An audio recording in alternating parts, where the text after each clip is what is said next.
क्यों नहीं हो रही है?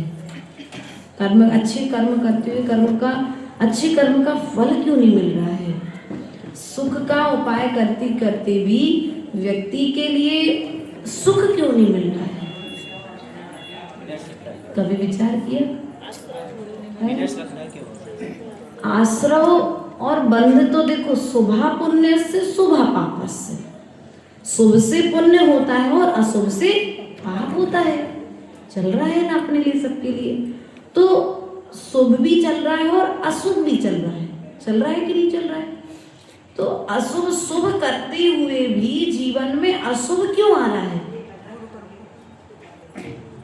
क्योंकि शुभ की क्रिया को जिस प्रकार से करने की विधि बताई है, उस विधि के अनुसार हमने शुभ कार्य नहीं किया। क्या? जो विधि बतलाई गई है कार्य को करने की, उसे उसके अनुसार नहीं किया, इसलिए क्या हुआ? हमें कार्य की सिद्धि नहीं हुई। आपसे कह दिया जाए कि आपको रोटी बनाना है, तो रोटी बनाने के लिए आटा जब आप गूंथोगे तो घी से गूंथोगे कि पानी से? और घी डाल दो तो बिखर जाएगा ना। वैसे हमारे साथ स्थिति है कि हम चाहते तो अच्छा है और कार्य भी अच्छा कर रहे हैं, लेकिन अच्छा कार्य करते हुए भी कार्य की सिद्धि नहीं हो रही। इसका कारण क्या है? कि हमने उस कार्य को पूर्ण मनोयोग के साथ नहीं किया है। हमें पानी डालना था और पानी डालने की जगह हमने तेल डाल दिया, सो वो आटा बिखर रहा है। वैसे हमारे साथ में है, हम धर्म करते हुए बिखर रहे हैं। हमारे भीतर में निखार आना चाहिए, हमारे परिणामों में निखार आना चाहिए, परिणामों में सुधार आना चाहिए, कसायों की निवृत्ति होना चाहिए। लेकिन क्या हो रहा है? क्योंकि आज प्रत्येक व्यक्ति धर्म को धर्म के अनुसार करना नहीं चाहता है, धर्म को भी अपने अनुसार करना चाह रहा है। गलत तो नहीं कहा कुछ? धर्म को यदि धर्म के अनुसार करोगे तो कर्म की निर्जरा होगी, और धर्म को यदि अपने अनुसार करोगे तो कर्म का बंध होगा। तो वही बात यहाँ पर आचार्य भगवान कहते हैं कि आप लोगों ने सामयिक तो की है, लेकिन सामयिक का स्वरूप क्या है? तो आचार्य भगवान ने प्रथम पंक्ति में क्या कहा? मुनि चेरिया श्रावक चेरिया में यही आवश्यक है, ममता तजना समता भजना ही सामायिक है। क्या कहा? सामयिक जो आवश्यक कर्तव्य है, ये मुनिराजो बस के लिए करना चाहिए कि श्रावक के लिए भी करना चाहिए? तो आचार्य भगवंत ने कहा, जिसको सिद्ध बनना है वो साधु बन करके सामयिक करे, और जो श्रावक है और जिसे साधु बनना है तो श्रावक बन करके सामयिक करे। क्योंकि सीढ़ी दर सीढ़ी तो चढ़ोगे, सीधे तो महल में पहुंच नहीं जाओगे। पहली सीढ़ी पर पैर रखना पड़ेगा, फिर दूसरी सीढ़ी पर पैर रखोगे, फिर तीसरी पर रखोगे, ऐसे करते करते ऊपर महल तक पहुंच पाओगे। वैसे ही आचार्य भगवान कहते हैं, यदि तुम्हें अपनी आत्मा में प्रवेश करना है तो आत्मा में प्रवेश करने का पहला उपाय है समय। कौन सा उपाय है पहला? सामयिक। सामयिक कैसे करना? तो जब सामयिक करने बैठो तो पहले क्या करना? चारों दिशाओं का बोलो दिग्बंधन करना। क्या करना? दिशा बंधन करना। अब जितने स्थान पर मैं बैठा हूँ उतने स्थान के अलावा मेरा अन्यत्र जाने का 2 घड़ी के लिए। कितनी घड़ी के लिए? नहीं, आप लोग को स्वरूप बता रहे हैं, नहीं तो सोचो 48 मिनट बैठना पड़ेगा। अभी तो स्वरूप बता रहे हैं, वो स्वरूप समझ में आएगा तो वह एक दिन उसे अपने आचरण में भी आप लोग लेकर के आओगे, नहीं आओगे लेकर के?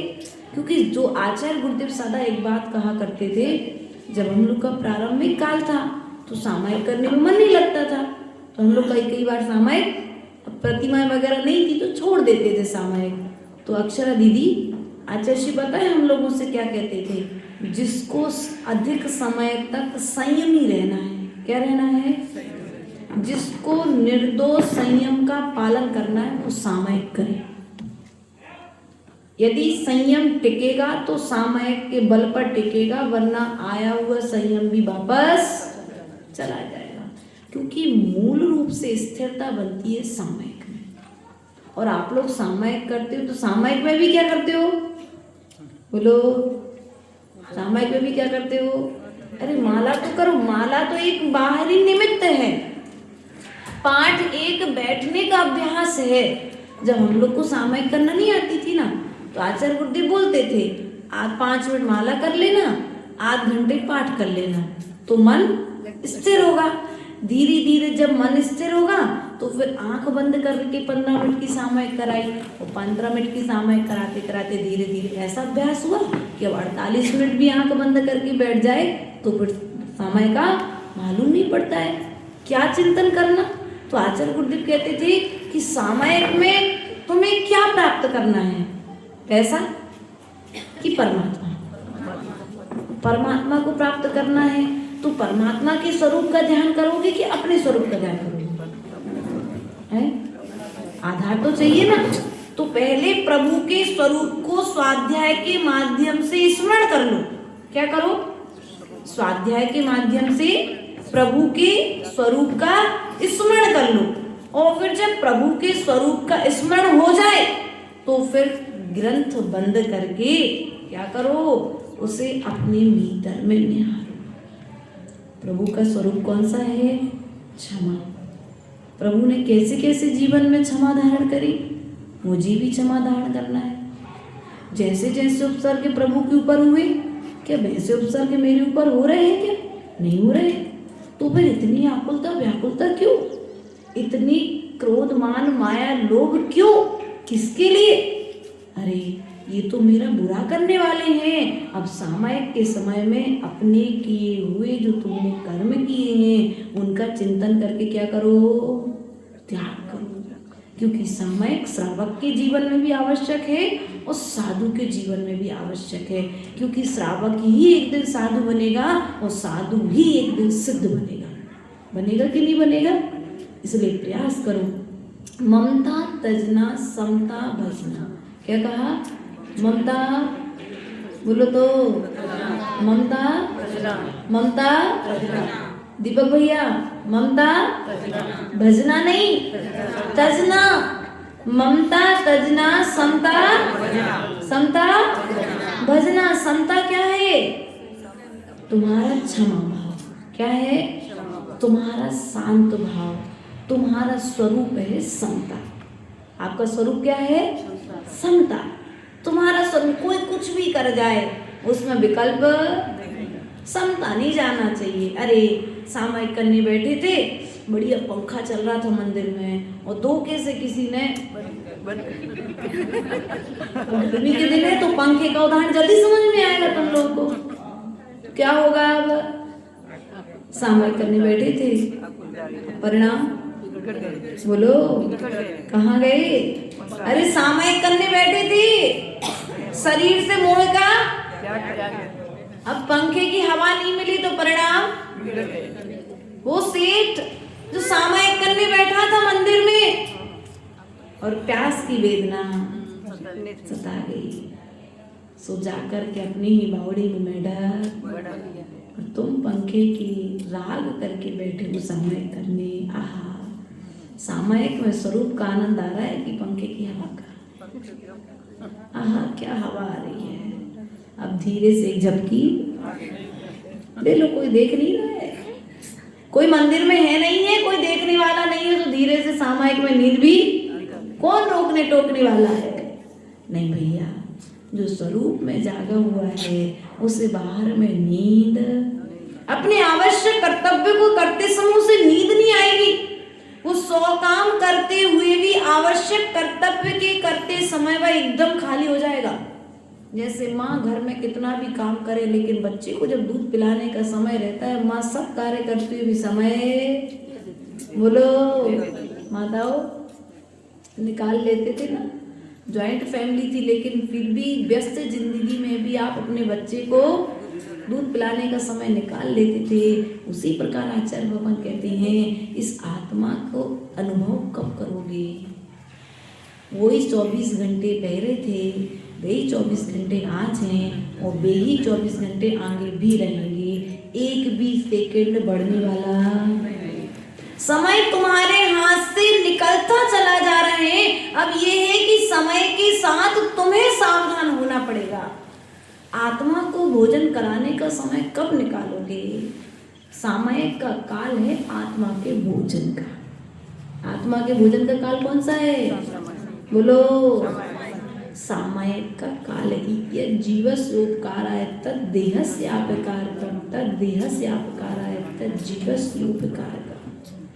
इष्टोपदेश में कहा ना आचार्य भगवंत ने, पूज्यपाद स्वामी ने, जो इस देह का जब उपकार करते हैं तो आत्मा का उपकार होता है, और जब आत्मा को उपकार करते हैं तो इस देह का अपकार होता है। इस बात को हमेशा याद रखना। जब जब तुम आत्मा की ओर अभिमुख होगे, अपनी आत्मा को संस्कारित करने जाओगे, तब तब इस देह को कष्ट होगा, लेकिन देह में रहते हुए भी तुम्हें देह का ध्यान नहीं रखना है। इस देह में रहते हुए भी तुम्हें अपनी ध्यान आत्मा का ध्यान रखना है, तब कहीं जाकर के तुम्हारे कार्य की सिद्धि। नहीं माता जी, थक जाते हैं, तुम लेट के सामयिक कर ले क्या? कर लो, कोई दिक्कत नहीं, लेट के सामयिक कर लो। कम से कम सामयिक के समय पर इतना तो ध्यान रहा मुझे सामयिक करनी है। लेकिन एक बात ध्यान रखना, यहाँ पर तो लेट करके सामयिक कर लोगे, सिद्धालय में टिकने के लिए दीवार नहीं है। सिद्धालय में टिकने के लिए दीवार, लेटने के लिए स्थान, तो फिर तुम्हें वहां जैसे रहना है तो वहां सामयिक के समय यहाँ पर वैसे। तुम्हें सिद्धालय में जैसे जाकर के बैठना है, तुम्हें जैसे मरण प्राप्त करना है, आचार्यगण कहते हैं वैसे आसन में बैठने का आज से अभ्यास बना लो। बैठ करके सामयिक करोगे तो बैठ करके जाओगे, और लेट करके सामयिक करोगे तो लेट करके जाओगे। अब तुम्हें लेट करके जाना है कि बैठ करके जाना है? सामयिक करते करते जाना है कि सोते सोते जाना है? शरीर को आराम तुमने अनादि काल से दिया है और आज भी दे रहे हैं। शरीर के दास हम कब तक बने रहेंगे? एक बार विचार तो करो, क्योंकि सबसे ज्यादा मोह यदि आज किसी को है तो अपने स्तन से और किसी दूसरे से नहीं है। रात में भोजन चल रहा किसके लिए? तन के लिए। श्रृंगार चल रहा किसके लिए? तन के लिए। इतना गोल्ड आप लोग खरीद रहे, सोना चांदी लाद करके घूम रहे, किसको दिखाने के लिए? आत्मा तो दिख भी नहीं रहा है, तो जिसके ऊपर तुमने श्रृंगार किया है वो देह भी तुम्हारे साथ में जाने वाली।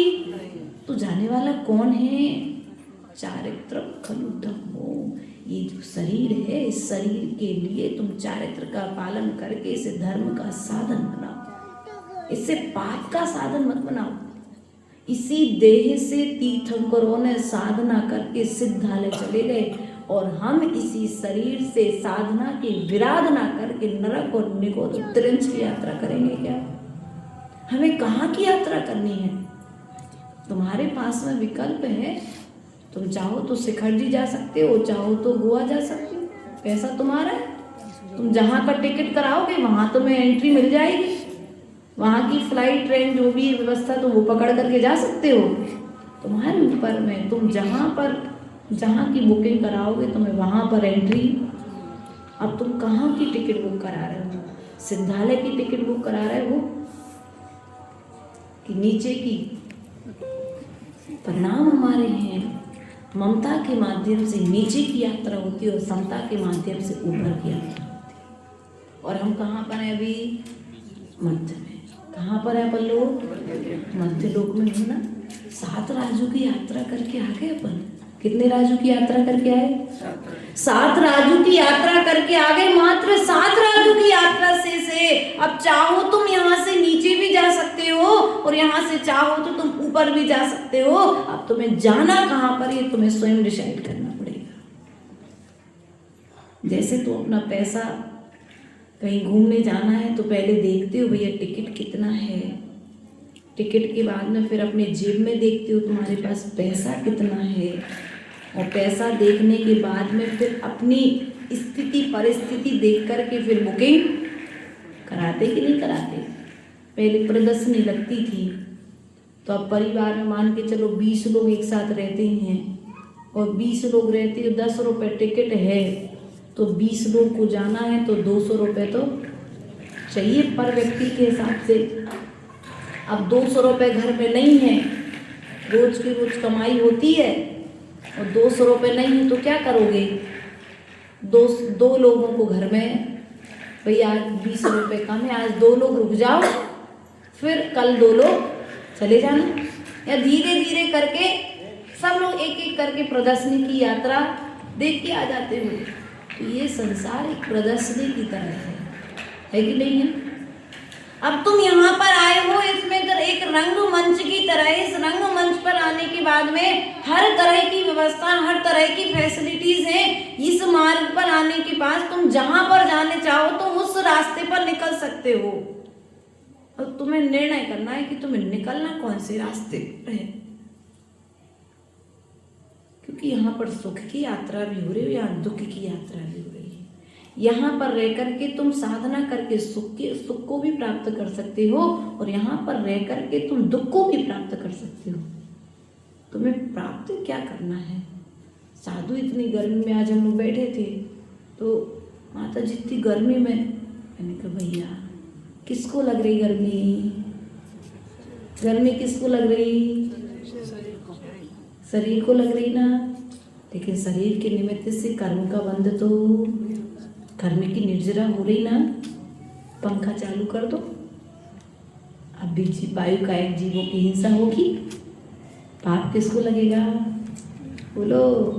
अरे अच्छे अच्छे श्रावक आते, माता जी हमने आपके लिए थोड़ी ना किया, हमने तो अपने लिए किया। भैया ठीक है, आपने अपने लिए किया है, आप उपयोग कर लो, हम जब तक बाहर बैठे हैं, जब आपकी पूर्ति हो जाए तो फिर अंदर आ जाएंगे। क्यों कर्म का बंध करना पड़े? प्रिय बंधु, धीरे धीरे त्याग के अभ्यास बनाओ, क्योंकि इस तन के निमित्त से हमने अपनी बहुमूल्य रत्न समता को बेच दिया है। क्या किया? थोड़ी थोड़ी बातों में समता टूट जाती है। ममता तजना समता भजना ही सामायक है। चलो फिरो मत। क्या करो? चलना फिरना ऐसा नहीं कि सामायिक का काल हो गया, आवर्त कर लिए, माला ले ली हाथ में, वो घूमते रहे पूरे में। हाँ, ऐसा तो नहीं करते आप लोग।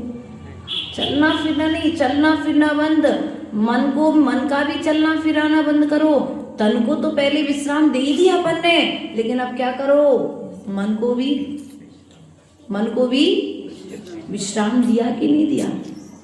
व्यक्ति तन से कम थकता है, मन से ज्यादा थकता है। इसलिए प्रयास करो सामायिक के समय में मन को भी विश्राम दो। यदि मन कहीं जा रहा है तो कह दो भैया नहीं जाओ कहीं बाहर, पाप कर्म का बंद होगा। जैसे अपन अपने बच्चे को समझाते ना, ऐसे सामायिक के समय में स्वयं को भी संबोधन दिया करो। क्या करोगे बाहर जा करके?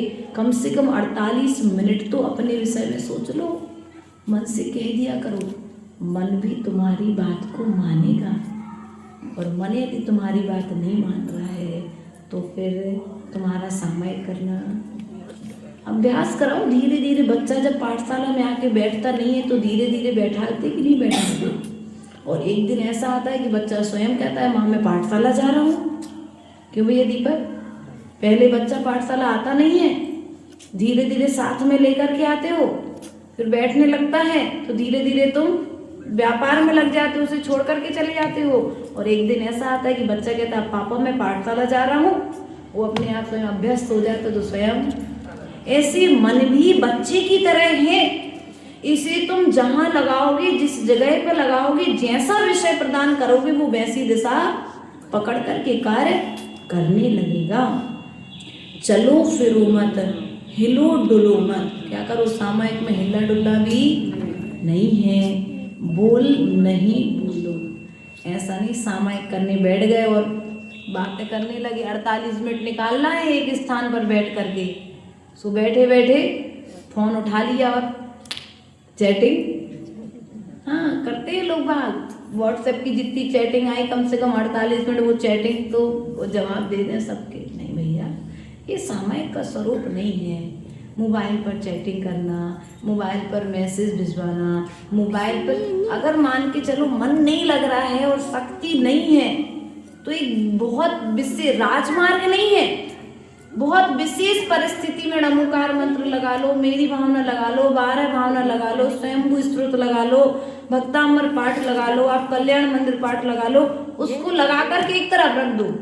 अब बार बार ऐसा नहीं कि उसको ही बढ़िया लगे हो, फिर किसी का मैसेज आया तो देख लिया, फिर चालू कर दिया, फिर बंद कर दिया, नहीं।